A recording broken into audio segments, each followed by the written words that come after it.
What is up, guys? Good morning. Today we're gonna go fix my car. If you watched the video before this one, I was drifting, slammed on my brakes, and I think my tie rod broke. So we're gonna go fix that right now. I had to fix it anyway. Well, I was gonna replace it because it was already bent, and I was gonna do a tie rod rack spacer, so it had to be taken off anyway. So yeah, we're gonna go do that right now.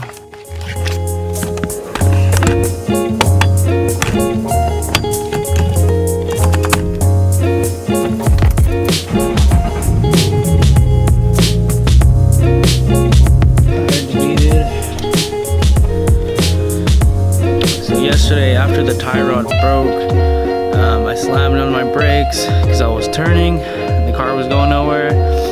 Hit a curb and the tire debeaded. So, it's good. Go ahead and fuck up the tire. Let's find out.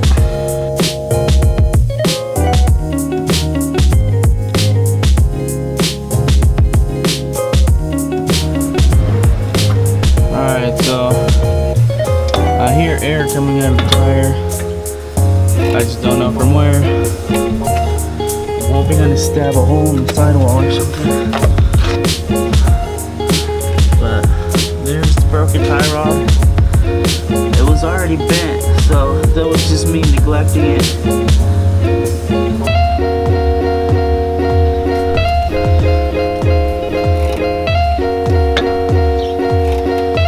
I'm so fucking bummed right now, dude. Oh my god. So the worst thing that could have happened. Sidewall on the inside is punctured. So I must have been full lock and hit the broken tie rod and it punctured the hole. And I'm bummed right now because I paid $100 just for one tire. So these were $100 a tire. Can't believe it. Sad boys.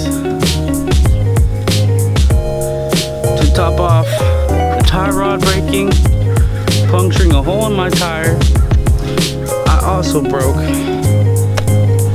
this lower control arm bushing. That control arm is supposed to be centered, and it ripped out of place. You can see it right there. Keep in mind, I have a drift event coming up next weekend on Saturday. Today's Sunday. So I have to get all this fixed before that, get an alignment, get a new tire for the front, and who knows what else comes up. But luckily this happened here, not at the event, so it would have been bad. So hopefully I could just get it all fixed before then. Alright, so here it is. Got it out. There is the new one.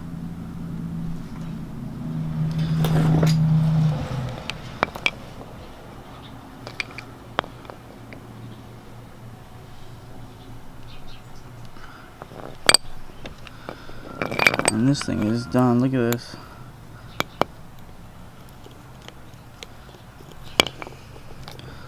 This one has no play. You want some of this bomb pop?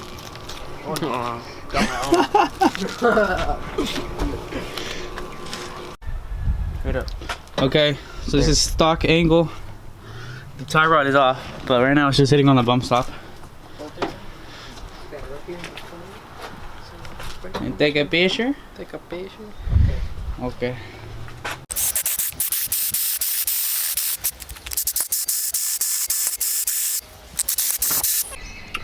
Okay, so earlier we had made these spacers, but that is the wrong way to do it.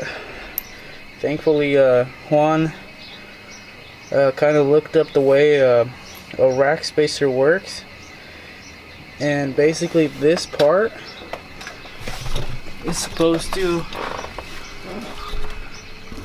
go in right here.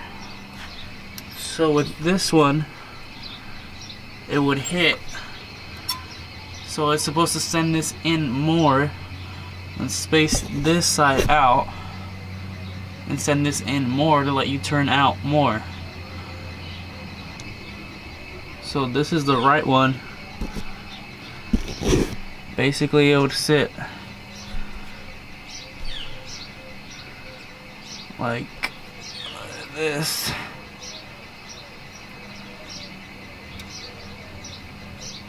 So it's like this on here, and then this shaft goes in, so this spaces it out from the shaft to let it turn more. Here is originally where the tie rod would sit, but now with that spacer, it's gonna allow the rack to go in more. So I hope that makes sense to you guys. At first it didn't make sense when my friend Juan explained it to me, but now that it's said and done, it makes complete sense. And honestly, I could have probably put a bigger spacer, but it's alright. Eventually we'll have an angle kit, so it doesn't matter. So let me show you guys what it looks like when this is in the rack. Okay, so right now you can see the rack spacer. Okay, turn the wheel to the right. To the right. More. So you see that? Basically we spaced this out further, therefore it gives you more angle. What is up, guys? Today's the next day from yesterday where you guys saw me installing the, sorry I'm out of breath right now, from installing the tie rod rack spacers. If you remember, this bushing right here on the lower control arm was broken.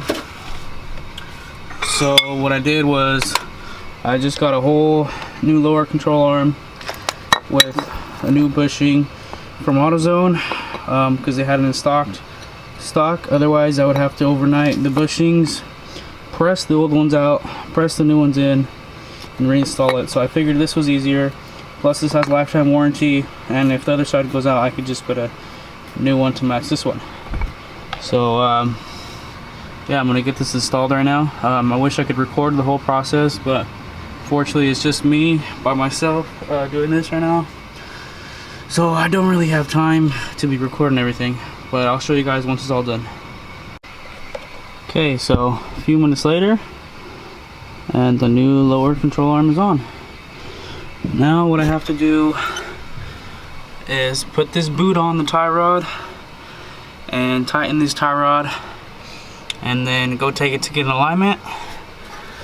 And I also either have to get a new tire for the one that got punctured by the tie rod, or throw a set of burners on the front, I guess.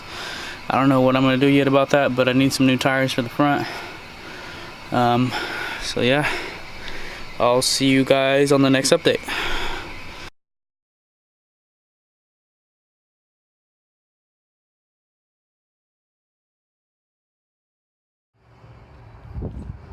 What is up, guys?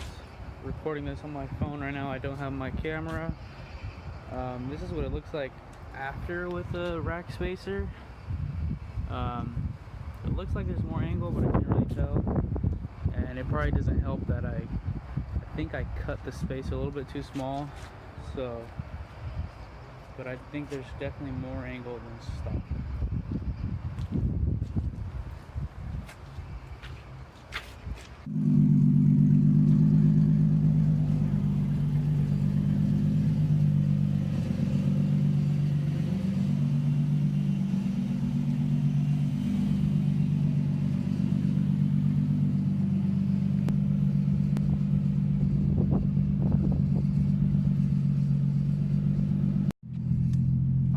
So, car's on the ground.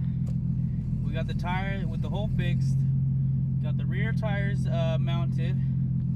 So we're gonna go out, drive the car, see how it feels. The alignment isn't that bad. Doesn't look like it's that bad, but I'm gonna go get it aligned before the drift event. So right now we're just gonna go out for a drive and see how it feels.